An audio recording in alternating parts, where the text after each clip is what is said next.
The dust swirled across the empty platform as Beatrice Keller clutched her traveling case tighter, a sinking feeling settling in her stomach. The Central Pacific locomotive hissed and steamed behind her, having arrived a full 2 hours ahead of schedule due to favorable conditions along the mountain passes. It was 1876, and punctuality on the Western railroads was as unpredictable as the frontier itself. "Everyone's gone," she murmured to herself, scanning the deserted station platform of Hamilton, Wyoming. Her aunt and uncle had promised to meet her, but clearly they weren't expecting her until the scheduled arrival time. The sun was beginning to set, casting long shadows across the weathered wooden planks beneath her feet.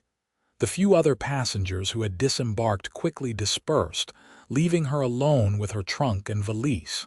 The conductor tipped his hat. "Sorry, miss, can't wait around.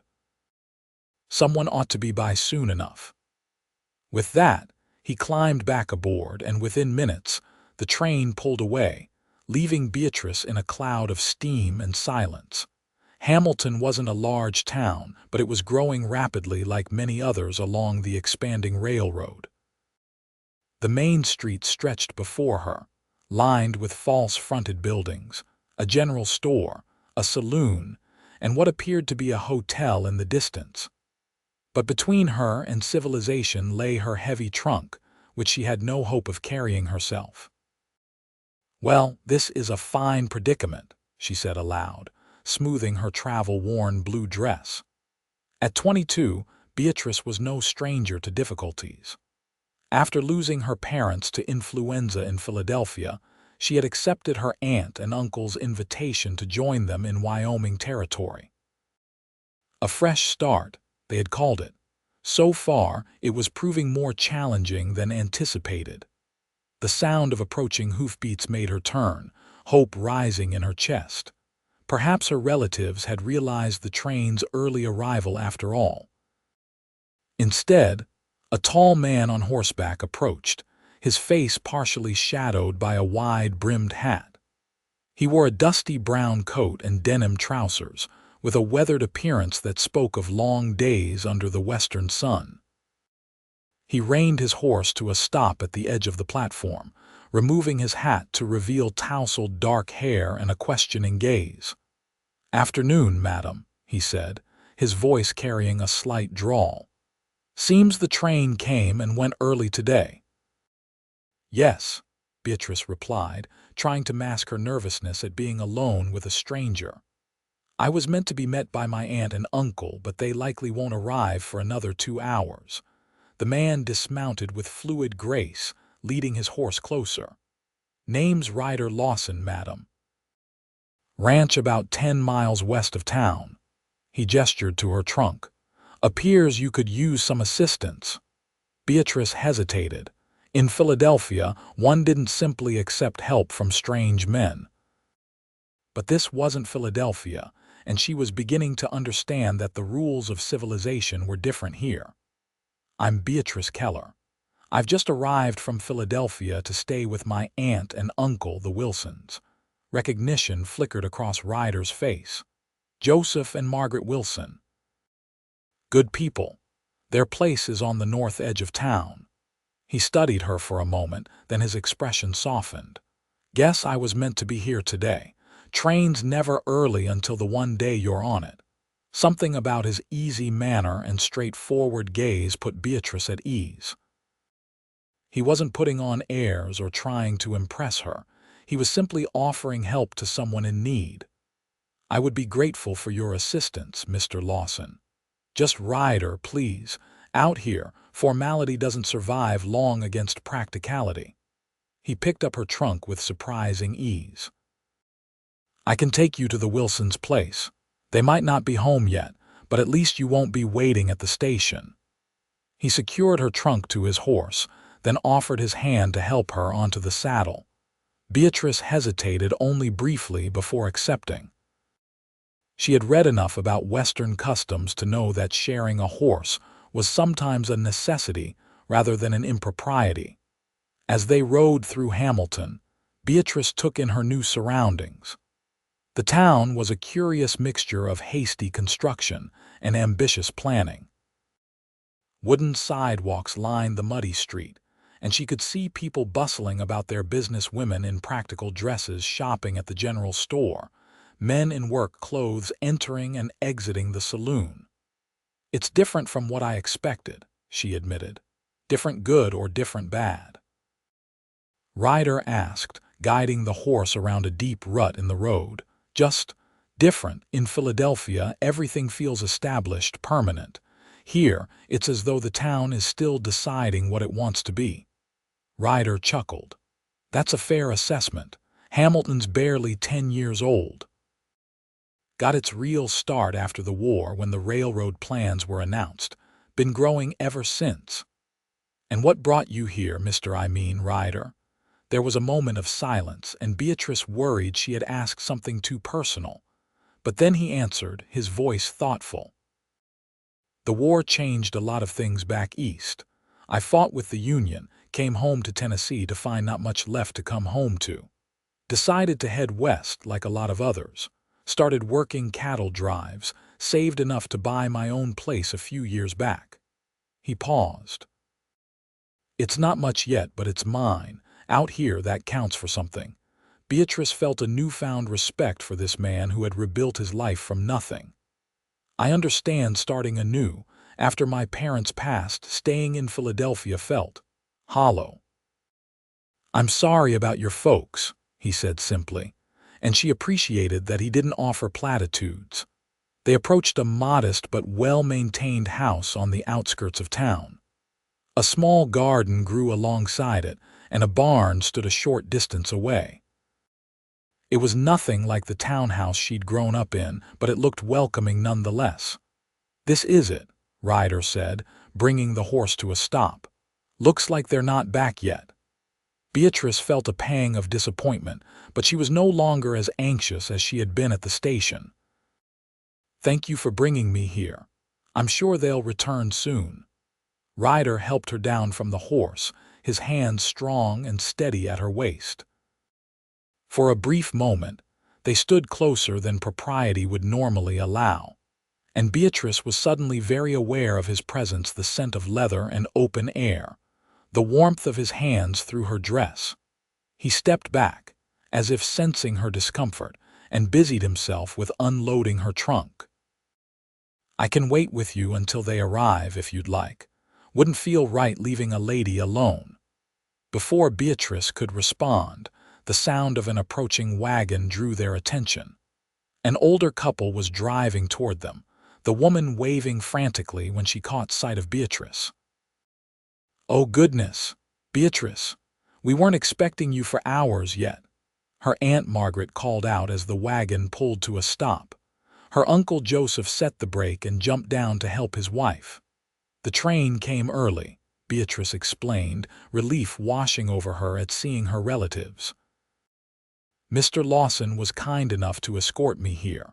Her aunt and uncle both turned to Ryder with grateful expressions.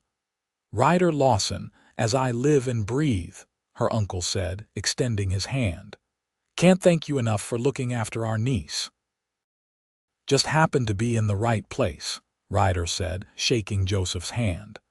Miss Keller was quite composed, considering she was left stranded. Margaret embraced Beatrice warmly. "My dear girl, we are so sorry. The station master told us 4 o'clock and it's barely 2.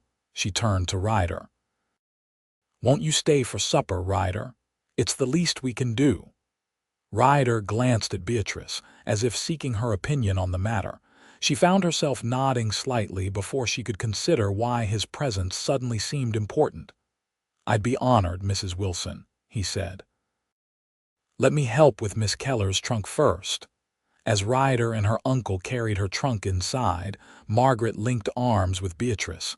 "He's one of the good ones," she whispered. "A true gentleman in these parts is worth knowing." Beatrice felt her cheeks warm. He was simply being kind. Her aunt gave her a knowing look, but said nothing more as they entered the house. The interior was comfortable, if modest, a far cry from the formal parlors of Philadelphia, but homey in a way that immediately put Beatrice at ease. Handmade quilts adorned the furniture, and the smell of fresh, baked bread lingered in the air. "Joseph just finished adding on that room for you," Margaret explained, showing her to a small but pleasant bedroom with a window overlooking the garden. "We want you to feel at home here, dear." "It's lovely," Beatrice said honestly, touched by their thoughtfulness.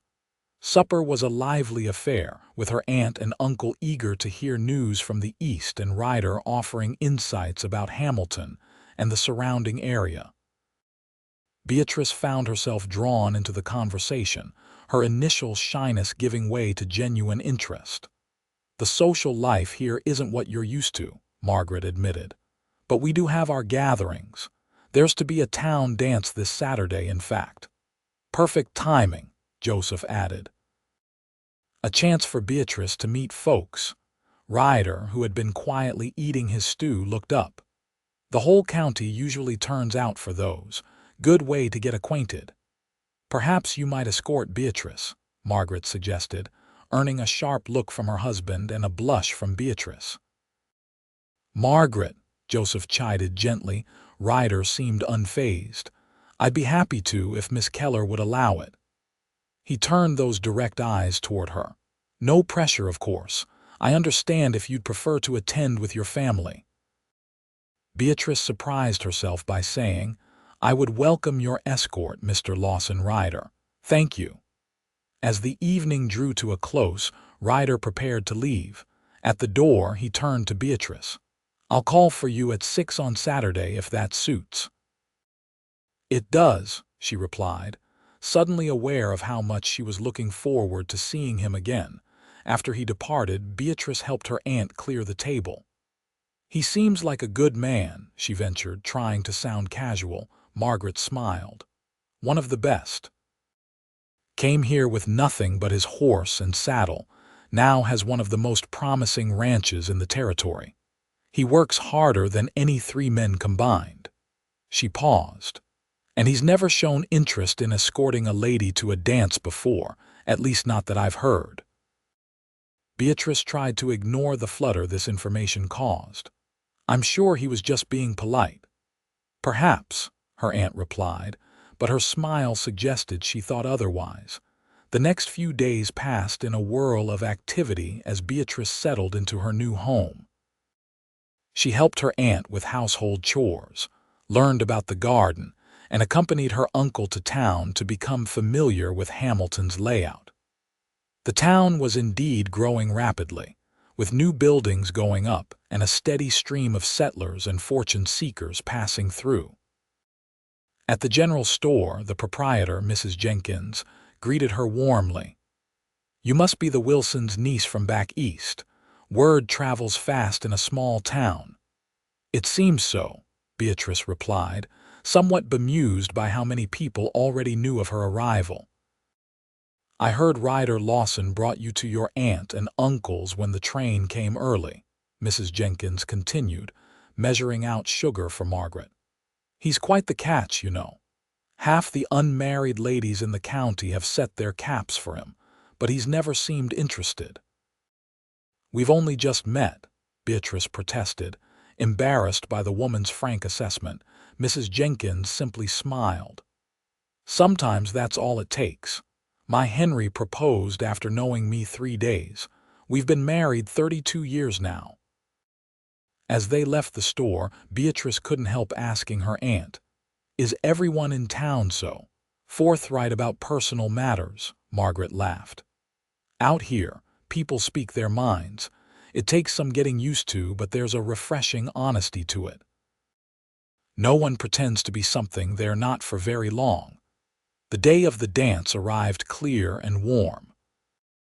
Beatrice spent extra time preparing, wearing her best dress, a cornflower blue that brought out the color of her eyes, and arranging her chestnut hair in a style that was both practical and becoming. When Ryder arrived, Beatrice was struck anew by his presence. He had traded his work clothes for clean dark trousers, a white shirt, and a vest. His hair was neatly combed, and he'd clearly taken pains with his appearance. "Miss Keller," he said, removing his hat. "You look beautiful." "Thank you," she replied, suddenly shy. "And you're very handsome yourself."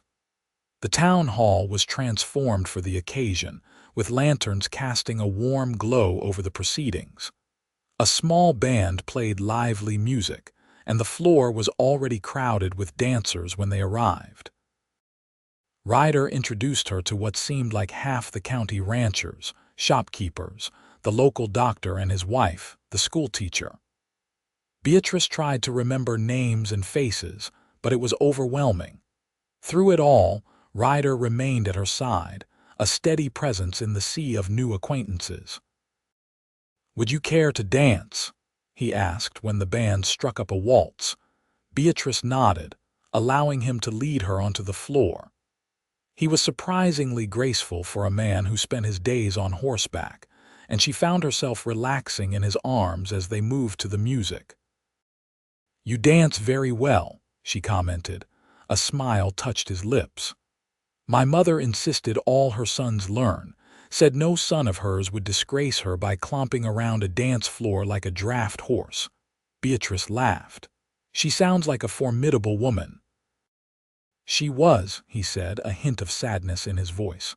"Lost her to fever 5 years ago. Pa followed a year later." "I'm sorry," Beatrice said softly, understanding his loss all too well. "Life out here can be hard," he acknowledged, "but it can also be good, very good." The way he looked at her as he said it made her heart beat faster.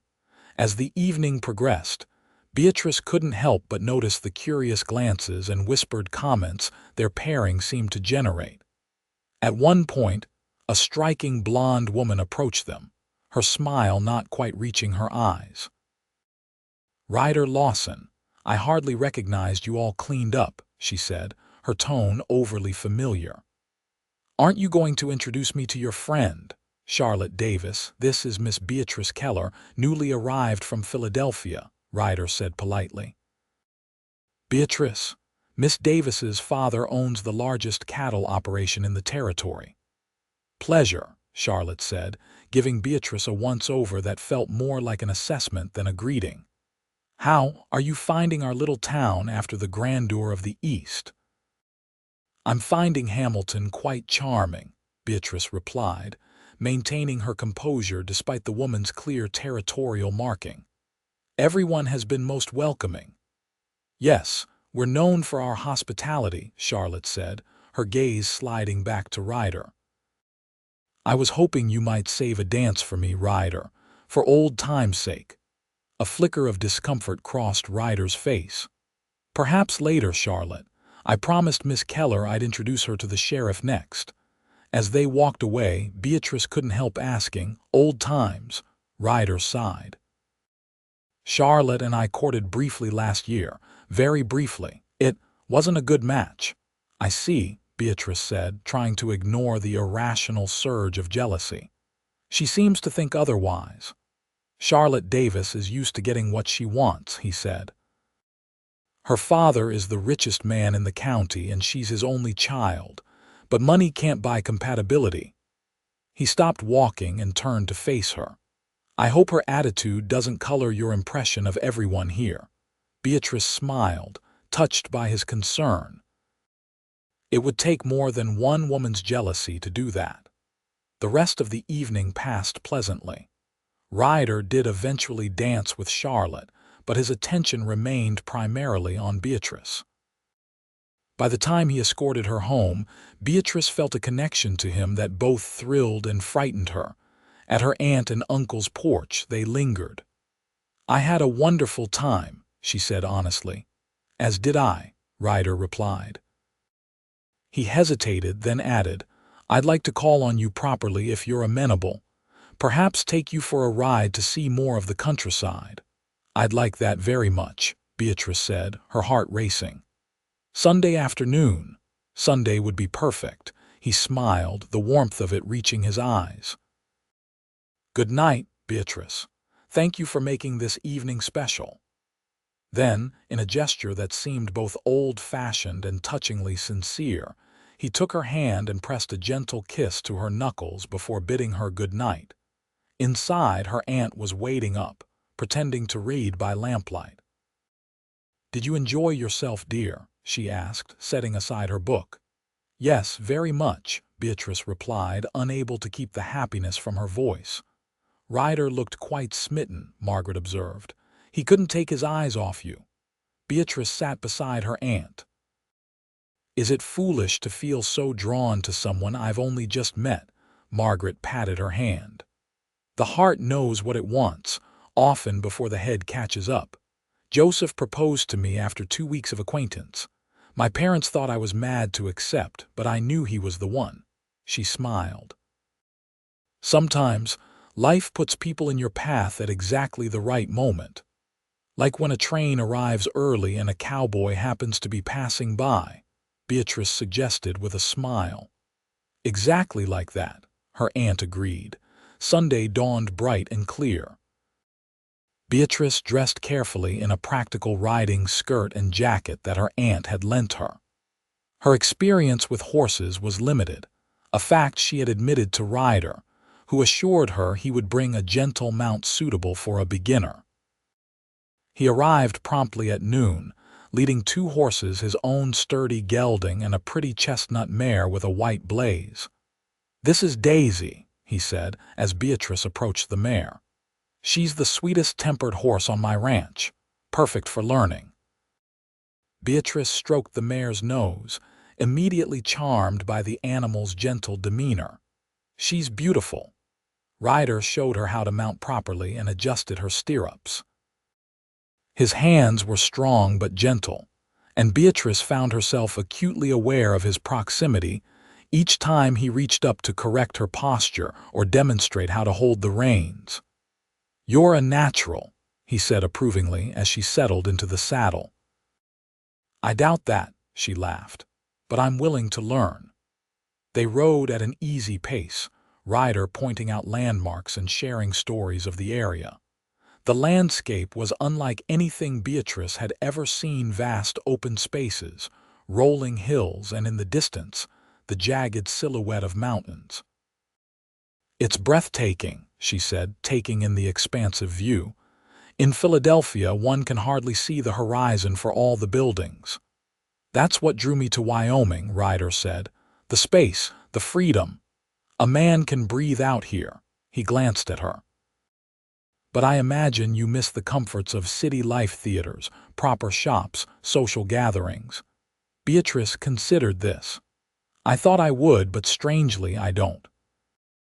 There was always such pressure there to dress a certain way, to say the right things, to maintain appearances even when one's world was falling apart." She looked around at the open landscape. "Here, there's an honesty to everything. The land doesn't pretend to be anything other than what it is." Ryder studied her with newfound appreciation. Most city folk never quite adapt to that. They try to reshape the frontier into what they left behind. "I don't want to reshape anything," Beatrice said. "I came here for a new start, not to recreate the old." They rode to a small creek where Ryder had arranged a picnic. He spread a blanket beneath a cottonwood tree and unpacked a basket containing cold chicken, bread, cheese, and fresh apples. "Did you prepare all this?" Beatrice asked, impressed. Ryder grinned. "I'd like to claim credit, but my housekeeper, Mrs. Abernathy, did most of it. She was quite pleased to hear I was taking a lady on a picnic. Said it was high time." They ate leisurely, conversation flowing easily between them. Beatrice found herself sharing stories of her childhood, her parents, and her life in Philadelphia. In turn, Ryder spoke of his experiences during the war, his journey west, and the challenges of establishing his ranch. "It must have been difficult, starting with nothing," she said. "It was," he acknowledged. "First winter, I lived in a one-room cabin with a roof that leaked every time it rained. Worked for other ranchers during the day, built my own place bit by bit." His expression grew distant. "There were times I wondered if I'd made a mistake, if I should have stayed back east. But then spring would come, and I'd watch a new calf take its first steps, or see the sun rise over land that belonged to me, and I knew I was where I was supposed to be. The simple sincerity of his words moved her. "You've built something to be proud of. It's a work in progress," he said, then added more softly, "like most worthwhile things in life." Their eyes met, and Beatrice felt the stirring of something profound between them, a recognition, a possibility. The moment stretched, filled with unspoken sentiment, until Ryder cleared his throat and suggested they explore a little further before heading back. As the weeks passed, Ryder became a regular visitor at the Wilson home. He escorted Beatrice to church services, joined them for Sunday dinners, and took her riding at every opportunity. Under his patient instruction, she became increasingly comfortable on horseback, even venturing to ride alone on occasion. One warm afternoon in late June, Ryder invited Beatrice to see his ranch for the first time. Her aunt insisted on propriety by sending along her young cousin, Emma, as a chaperone, though the 16-year-old was far more interested in the horses than in supervising the courtship blossoming before her.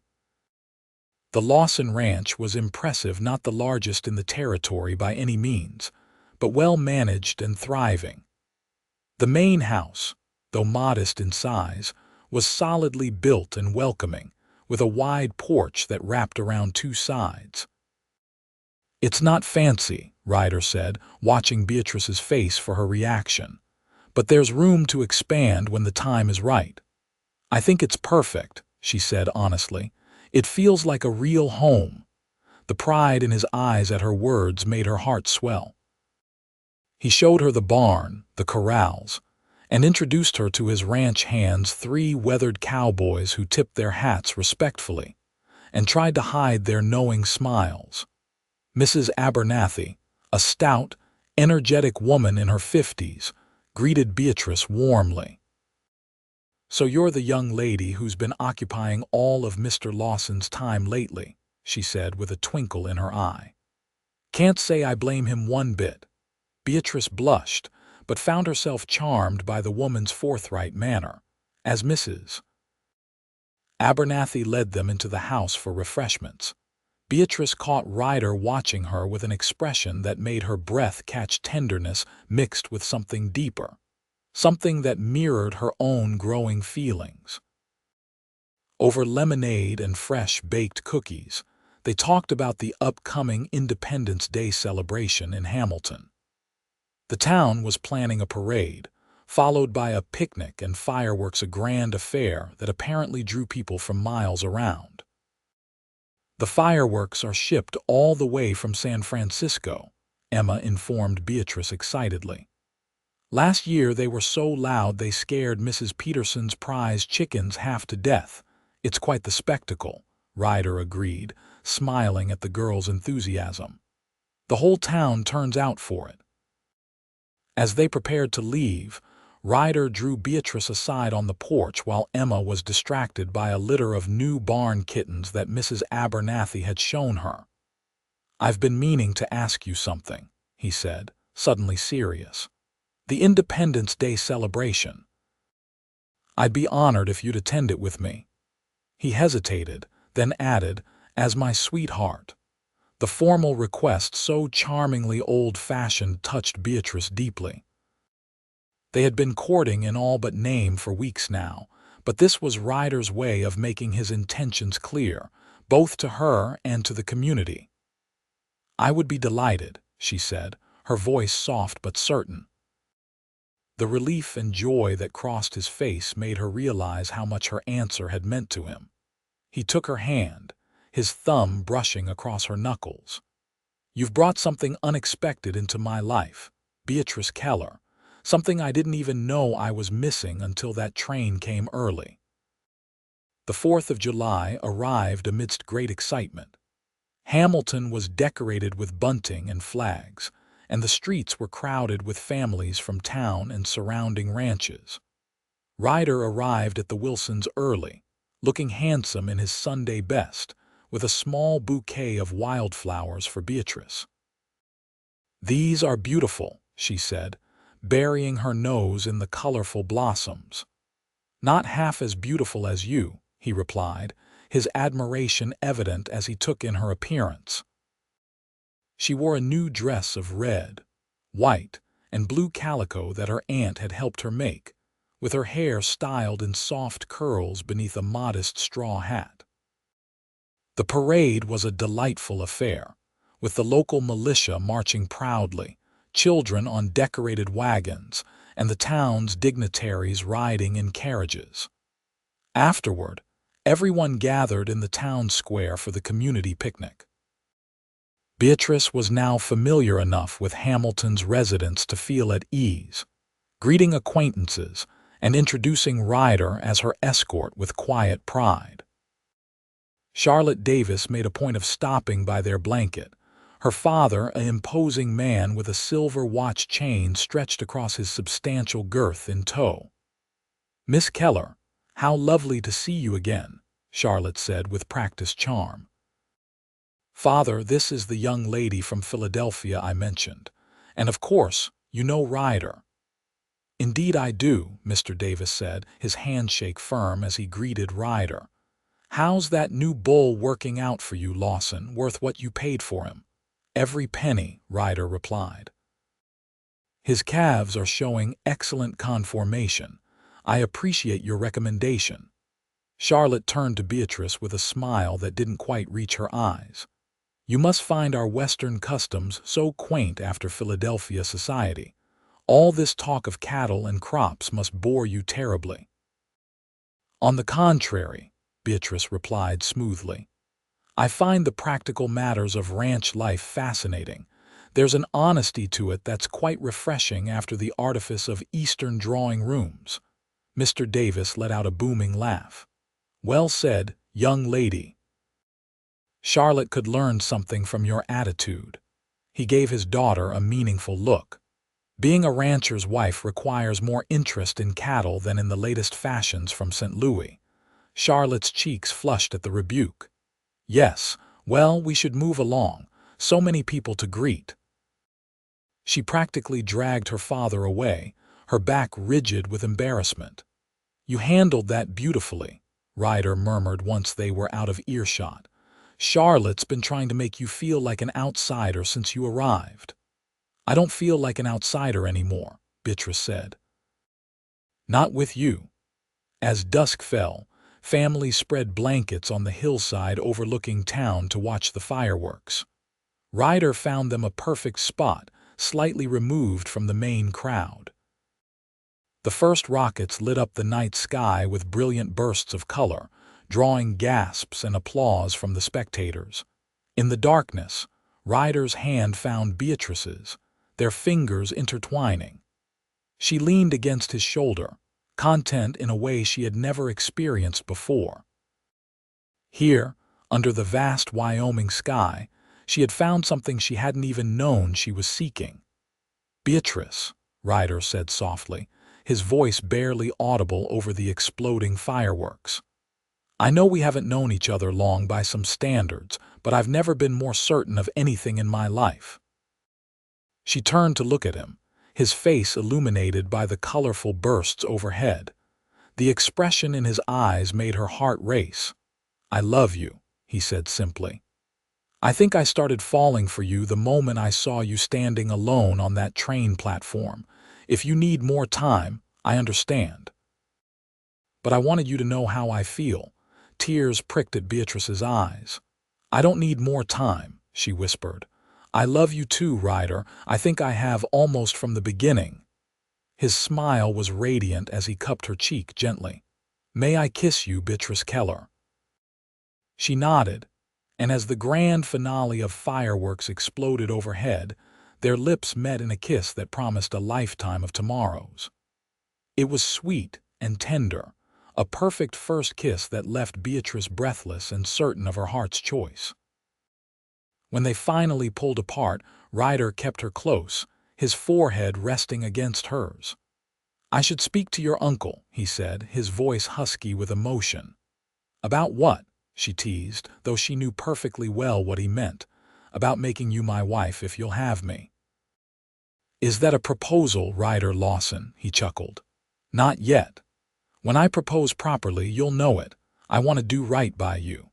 The next morning, Ryder arrived at the Wilson home early, asking to speak with Joseph privately. The two men disappeared into Joseph's study for nearly an hour. When they emerged, both were smiling, and Joseph clapped Ryder on the shoulder with obvious approval. A week later, Ryder invited Beatrice for a special dinner at his ranch. Mrs. Abernathy had outdone herself with the meal, and the dining room was decorated with fresh flowers and candles. After dessert, Ryder suggested a walk in the garden as the sun was setting. He led her to a newly constructed gazebo overlooking a small pond, a feature that hadn't been there during her last visit. Inside, lanterns cast a warm glow over cushioned benches and more fresh flowers. "Ryder, did you build this?" she asked, touched by the romantic gesture. "With some help," he admitted. "I wanted somewhere special for us, a place where you could sit and watch the sunset." He took her hands in his. "A place where I could ask you to be my wife." Beatrice's heart soared as Ryder knelt before her, producing a small velvet box from his pocket. Inside was a delicate gold ring with a single pearl surrounded by tiny diamonds. "Beatrice Keller, you came into my life unexpectedly, like a gift I never dared hope for. Would you do me the tremendous honor of becoming my wife? I promise to spend every day making you as happy as you've made me." Through tears of joy, Beatrice nodded. "Yes, Ryder. Yes, I will marry you." He slipped the ring onto her finger, then stood to gather her into his arms, sealing their engagement with a kiss that spoke of love and promise. News of their engagement spread quickly through Hamilton.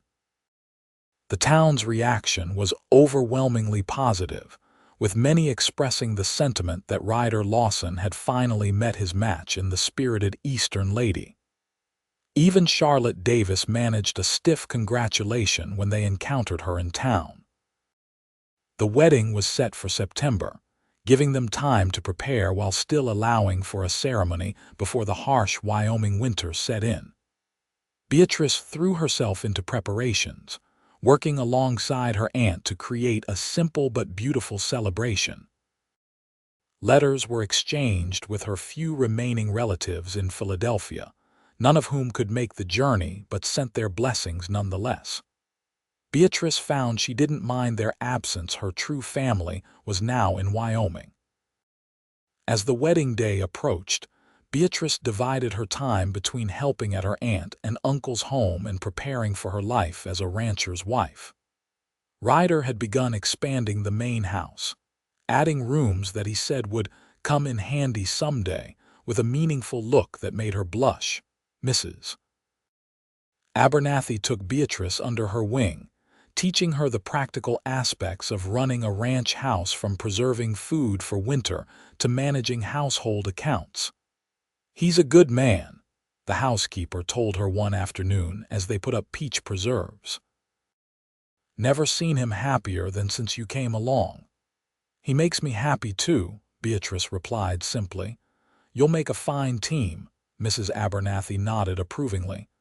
"That's what marriage is out here, a partnership, not like back east where ladies just pour tea and look pretty." Beatrice laughed. "I never was very good at just looking pretty." The wedding day dawned clear and warm, a perfect September morning. The small church in Hamilton was decorated with wildflowers and ribbons, packed to capacity with well-wishers. Beatrice wore a gown of ivory silk that had been her mother's, carefully altered by Margaret to suit the current fashion while honoring its history. As her uncle Joseph walked her down the aisle, Beatrice's eyes were fixed on Ryder, who watched her approach with such love and wonder that she felt her heart might burst. The ceremony was simple and moving, their voices steady as they exchanged vows to love and cherish one another for all their days. "I now pronounce you husband and wife," the minister declared. "You may kiss your bride." Ryder's kiss was tender yet passionate, a promise of the life they would build together. The church erupted in cheers and applause as they turned to face their community as Mr. and Mrs. Lawson for the first time. The celebration afterward was joyous, with music, dancing, and enough food to feed the entire county. As tradition dictated, Ryder and Beatrice left amid a shower of rice and good wishes, departing in a wagon decorated with ribbons and flowers for their new home now truly theirs together. That night, as they stood on the porch of the ranch house, Ryder gathered Beatrice into his arms. "Welcome home, Mrs. Lawson," he murmured against her hair. "It feels right," she said, looking out at the land that was now hers as well. "As if this is where I was always meant to be." Ryder smiled, remembering their first meeting. "I told you that train coming early was meant to be." "The smartest thing you ever said, Cowboy," she teased, rising on tiptoe to kiss her husband as the stars shone overhead, witnesses to the beginning of their life together. The first year of marriage brought both joys and challenges. Beatrice adapted quickly to life on the ranch, her Eastern refinement giving way to practical frontier skills. She learned to ride like a local, to manage the household affairs, and even to help with the livestock when necessary. Her once soft hands grew calloused from work, but she wore these marks with pride. Ryder continued to expand their operations, adding more cattle and purchasing adjacent land when it became available. Their partnership proved formidable, his practical knowledge of ranching complemented by her head for figures and organization. Together, they transformed the Lawson Ranch into one of the most respected in the territory.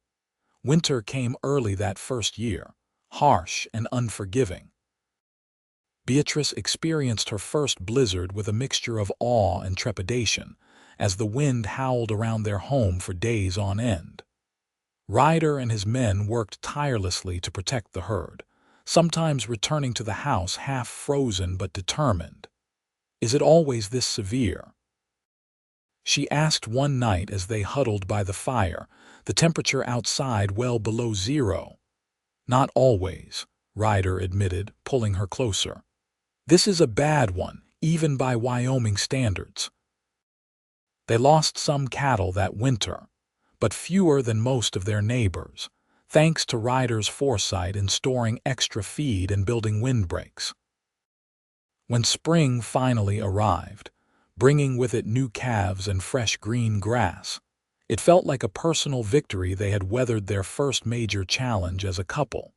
As summer approached, Beatrice began to suspect she was with child. She kept the possibility to herself at first, not wanting to raise hopes until she was certain.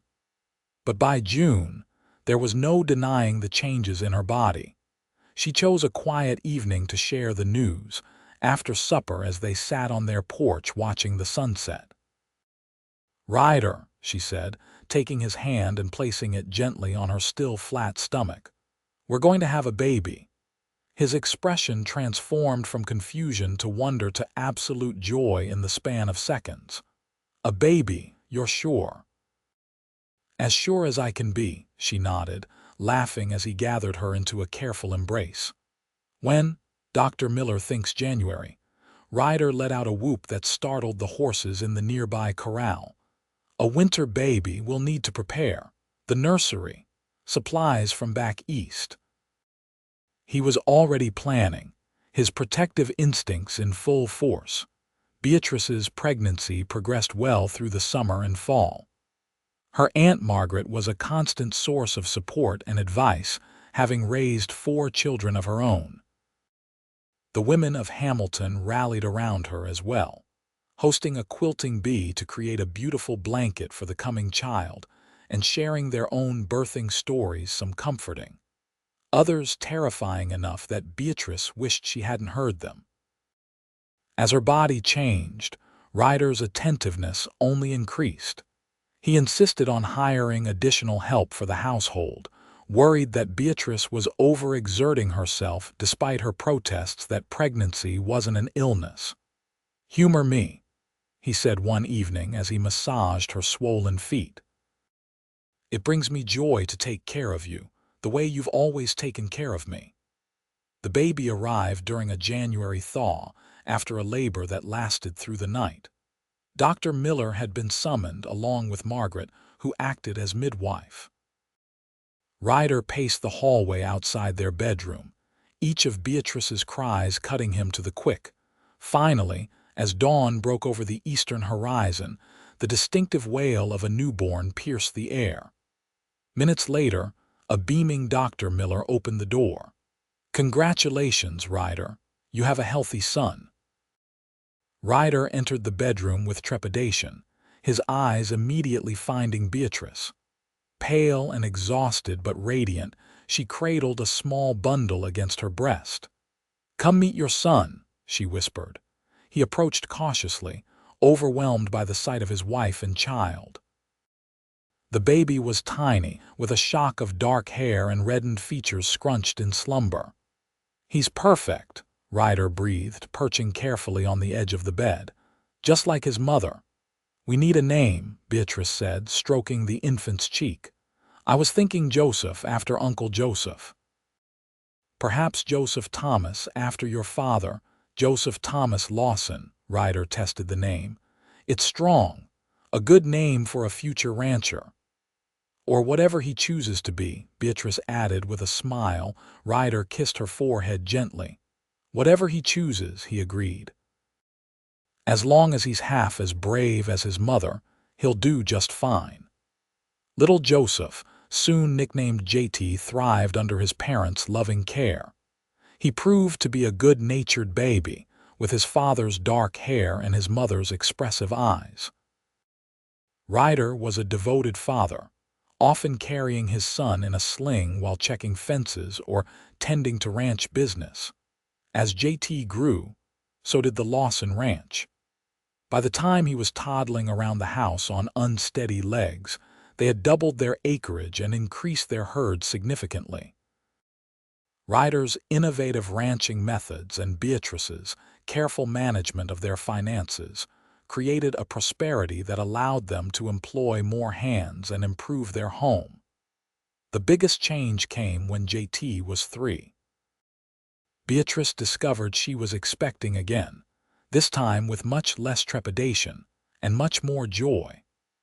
Their daughter, Margaret Rose Lawson, named for both their mothers, arrived on a beautiful spring day in 1881, with considerably less drama than her brother's birth. "She has your hair," Ryder remarked, touching the reddish-brown wisps on their daughter's head. "And your stubborn chin," Beatrice replied with a tired smile. JT was initially suspicious of the squirming, noisy addition to the family, but quickly became protective of his baby sister. "My Maggie," he would declare to visitors, standing guard by her cradle. Life settled into a new rhythm with 2 children. The ranch continued to prosper, and the Lawson family became a fixture in the community. Beatrice, once the Eastern newcomer, was now approached by other recent arrivals for advice on adapting to frontier life. Ryder served on the town council, helping to guide Hamilton's growth with the same thoughtful care he applied to his ranch. They weathered their share of difficulties: drought years that threatened the herd, a fire that destroyed one of the barns, childhood illnesses that kept them up for nights on end. But through it all, their partnership remained strong, their love deepening with each challenge overcome together. On their 10th wedding anniversary, Ryder surprised Beatrice with a trip to Denver, their first real vacation since their marriage. Her aunt and uncle stayed at the ranch to watch the children, now 7 and 4. "Are you sure they'll be all right?" Beatrice fretted as they boarded the train, the same line that had brought her to Wyoming a decade earlier. "They'll be fine," Ryder assured her. "Joseph and Margaret raised 4 children of their own, and our 2 are angels compared to what they've told me about their brood." Denver was a revelation, a bustling city with theaters, restaurants, and shops that offered a taste of the civilization Beatrice had left behind. They stayed in a grand hotel, attended a play, and dined in fine establishments. But by the third day, Beatrice found herself missing home. "It's beautiful here," she admitted as they strolled through a city park. "But it doesn't feel right anymore. I keep looking for the mountains on the horizon, for our open spaces." Ryder squeezed her hand. "I was thinking the same thing. The city's nice to visit, but our home is in Hamilton," she finished for him, "with our children and our land." They exchanged a look of perfect understanding. "How did I get so lucky?" Ryder asked softly. "That train coming early was the best thing that ever happened to me." "To us," Beatrice corrected, rising on tiptoe to kiss him, not caring that they were in a public park in Denver. "The best thing that happened to us." They returned home a day early, unable to stay away any longer. The children's excited welcomes, the familiar smell of the ranch house, the vast Wyoming sky overhead, all of it felt right in a way that Denver, for all its amenities, had not. That night, after the children were asleep, Beatrice and Ryder sat on their porch swing, her head on his shoulder as they gazed at the stars. "Do you ever regret it?" he asked quietly. "Leaving Philadelphia behind for all this?" Beatrice considered the question seriously, as she always did. "Not for a moment," she said finally. "Philadelphia was where I was born, but this," she gestured to the ranch, the land, their home, "this is where I was meant to live, where I was meant to love." Ryder pulled her closer. "That early train brought me more than I ever dreamed possible. And that cowboy at the station gave me everything I never knew I wanted," she replied, turning to kiss him under the vast Wyoming sky that had become the roof of their shared world. As the years passed, the Lawson family and their ranch continued to grow and prosper. JT followed in his father's footsteps, showing a natural aptitude for ranching from an early age.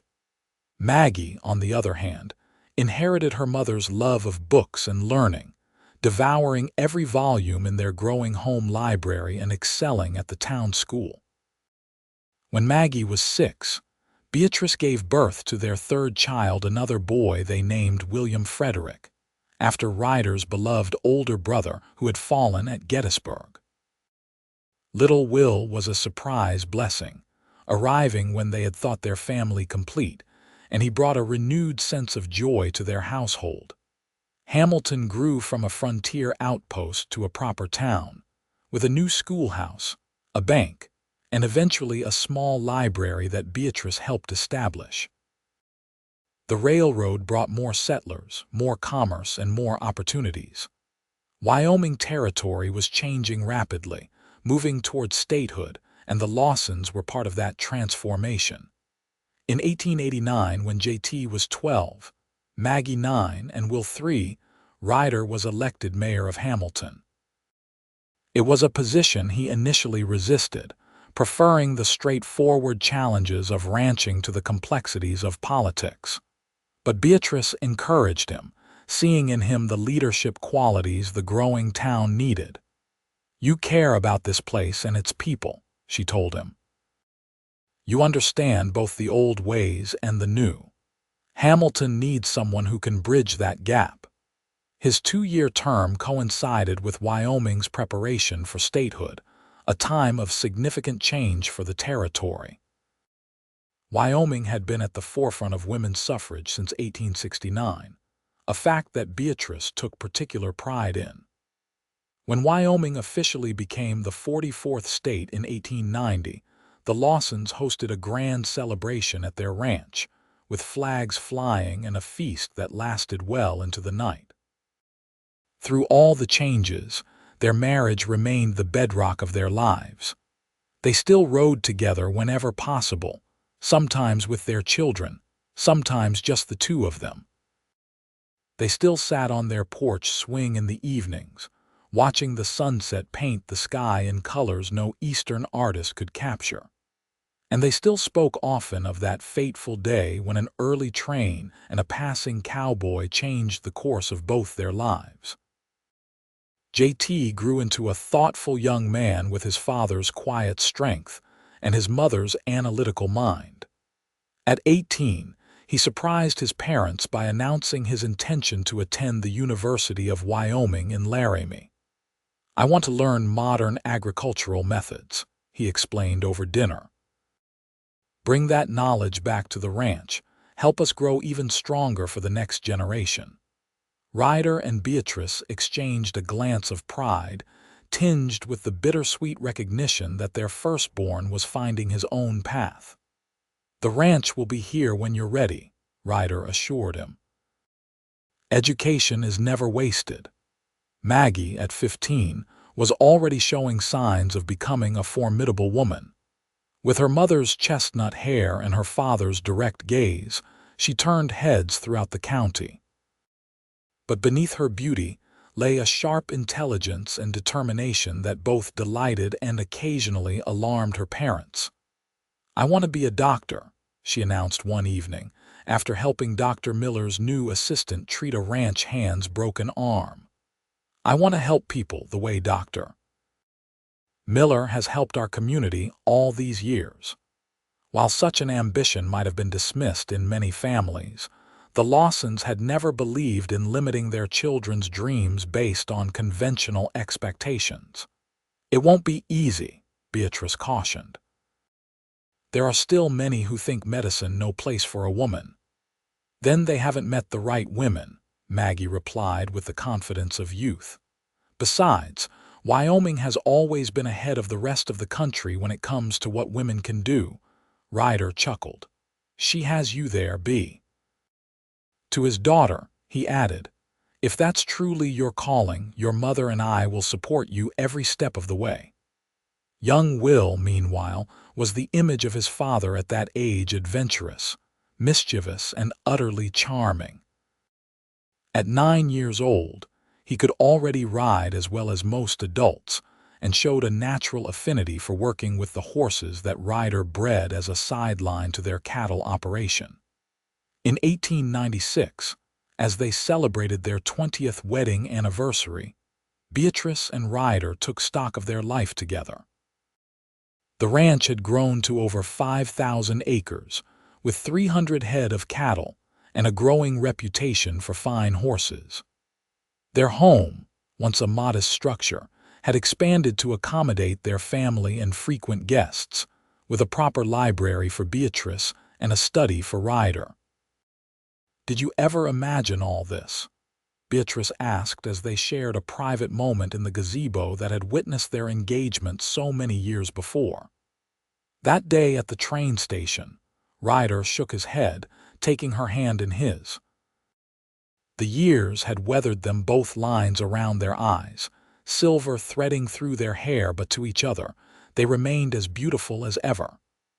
"I knew you were special from the moment I saw you," he said. "But this our children, our home, the life we've built, it's beyond anything I could have dreamed. Remember what you said that day.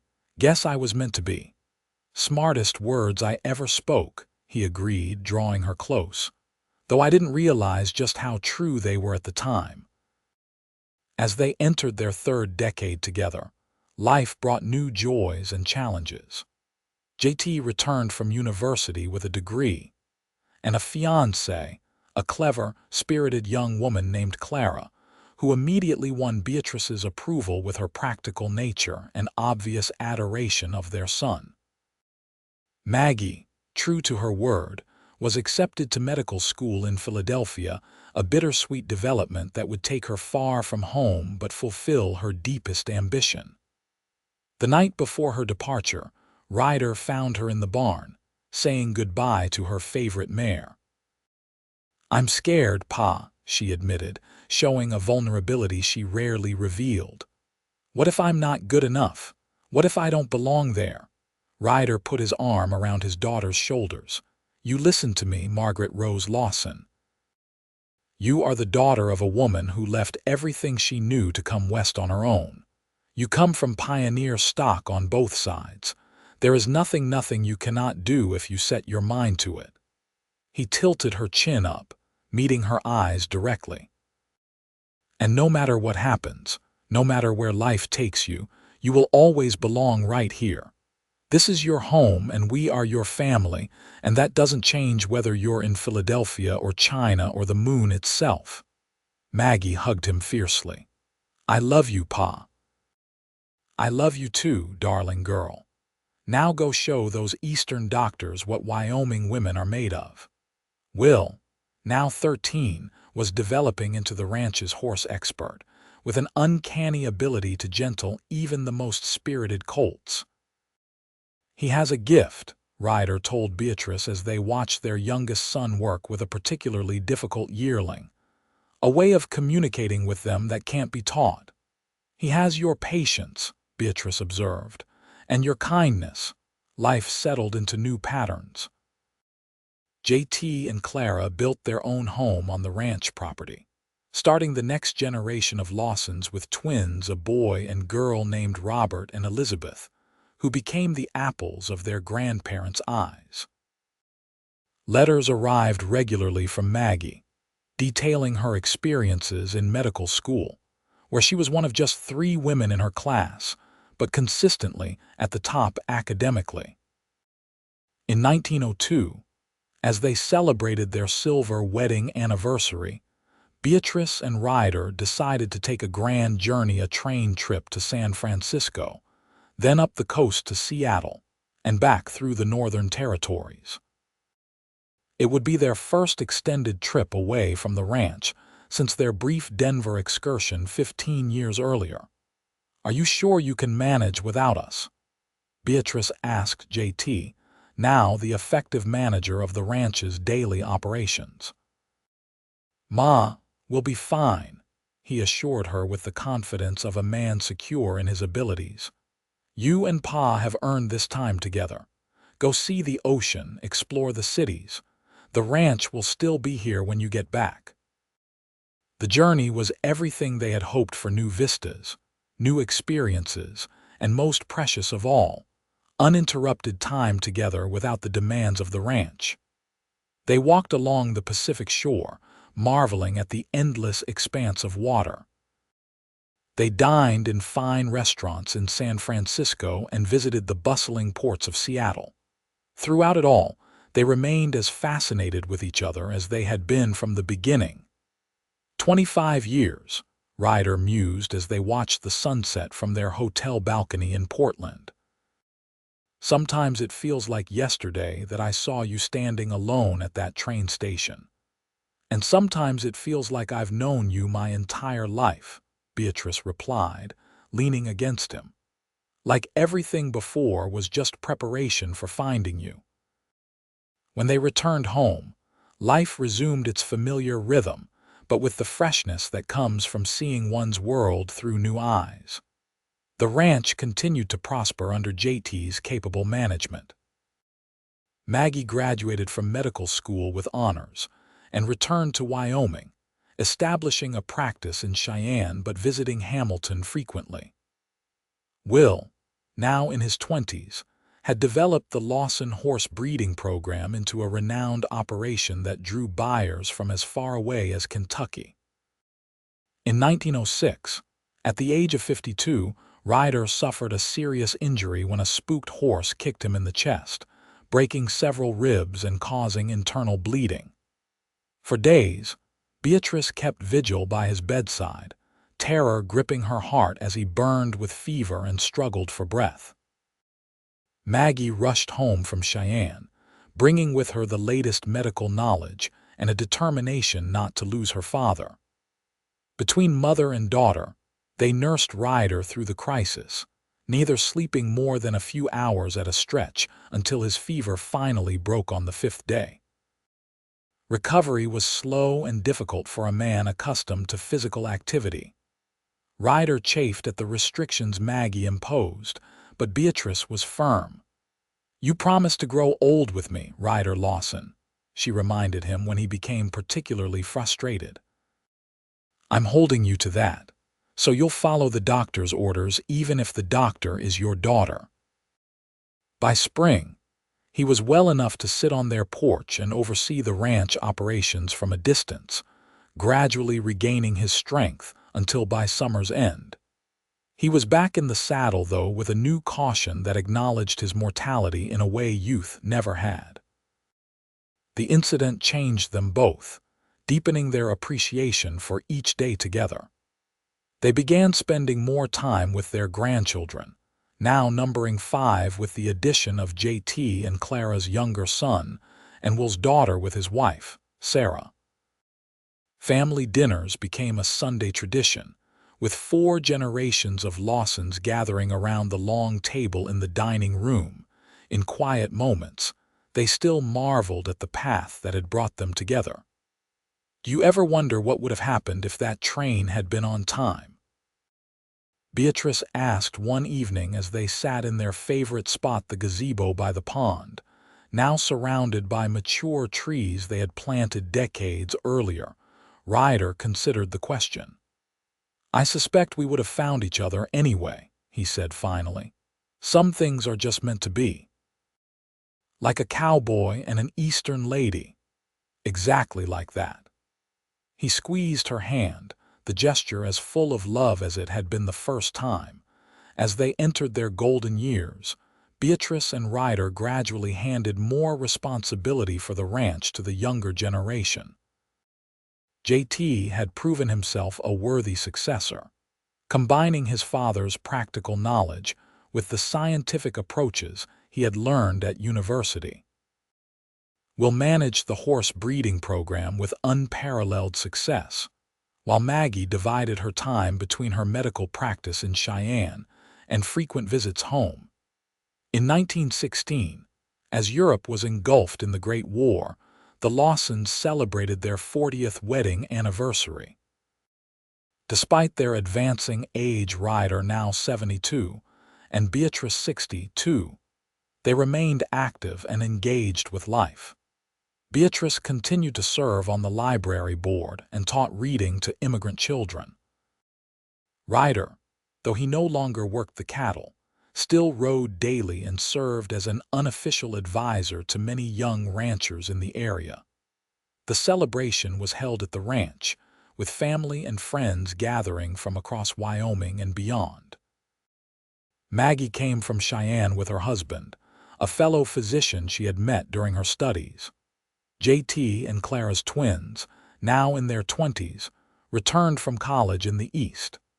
Will and Sarah's 3 children performed a special song they had practiced for weeks.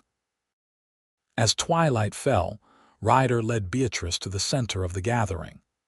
40 years ago, the most beautiful woman I've ever known agreed to share her life with me, he announced, his voice still strong despite the years. Every day since has been a gift beyond measure. Beatrice, her chestnut hair now silver but her eyes as bright as ever, smiled up at her husband. And 40 years ago, the kindest, bravest man I've ever known promised to love me all his days, she replied. A promise he has kept with unwavering devotion. Their eldest grandson, Robert, raised his glass. To Grandma and Grandpa Lawson, who showed us all what love really means. To Grandma and Grandpa, echoed the gathering. Glasses raised in tribute to a love that had not only endured but flourished through 4 decades of joy and sorrow, prosperity and hardship.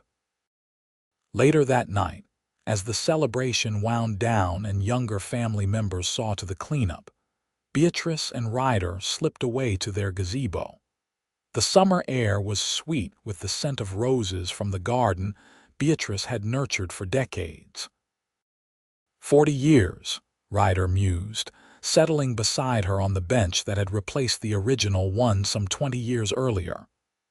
Would you do it all again, knowing everything, the hard winters, the droughts, the challenges of raising children on the frontier? Beatrice didn't hesitate. In a heartbeat. Every moment with you has been worth it, Ryder Lawson. He took her hand, his touch as gentle as it had been when they were young. Remember what I said that day at the train station. Guess I was meant to be. The truest words ever spoken, she agreed, leaning her head against his shoulder as they watched the stars emerge in the Wyoming sky, the same stars that had witnessed their first kiss. their wedding night, the births of their children, and all the countless moments that had formed the tapestry of their life together. In 1921, Ryder passed away peacefully in his sleep at the age of 77. Beatrice found him on a beautiful spring morning, his expression serene, as if he had simply decided it was time to rest. The entire community of Hamilton turned out for his funeral, paying tribute to one of the county's most respected citizens and a founding father of the modern town. Beatrice, heartbroken but sustained by the love of her family, continued to live in their home, surrounded by memories of their life together. She became the family matriarch, dispensing wisdom and comfort to her children, grandchildren, and eventually, great-grandchildren. She lived to see Wyoming embrace the automobile age, to witness the introduction of electricity to Hamilton, and to celebrate the marriage of her first great-grandchild. In 1926, at the age of 72, Beatrice Keller Lawson passed away in the home she had shared with Ryder for nearly 50 years. As requested, she was laid to rest beside her beloved husband in the small cemetery overlooking the ranch they had built together. At her funeral, their eldest son JT shared a story few had heard before. "My mother told me once that when she arrived in Wyoming, her train came early and no one was there to meet her. She was alone at the station, uncertain and afraid when a cowboy rode up and offered his help. 'Guess I was meant to be,' he told her. Neither of them knew then how prophetic those words would be." He looked out over the gathering, the extended Lawson family, neighbors, friends, and townspeople whose lives had been touched by Beatrice and Ryder. Their love story began with a chance encounter that wasn't really chance at all, but destiny. It continued through 50 years of building a home, a family, and a legacy that will endure for generations to come. And though they're no longer with us in body, their love remains in this land, in our memories, and in the example they set for all of us about what it means to truly love someone through all of life's seasons. As the years passed, the story of Beatrice and Ryder Lawson became part of Hamilton's folklore, the Eastern lady, whose train came early, and the cowboy who was meant to be there. Their ranch continued to thrive under the stewardship of their descendants, their values of hard work, honesty, and devotion passing from one generation to the next. And on the hill overlooking the ranch, two graves stand side by side, marked by a single headstone that reads simply, "Beatrice and Ryder Lawson. Their love was meant to be."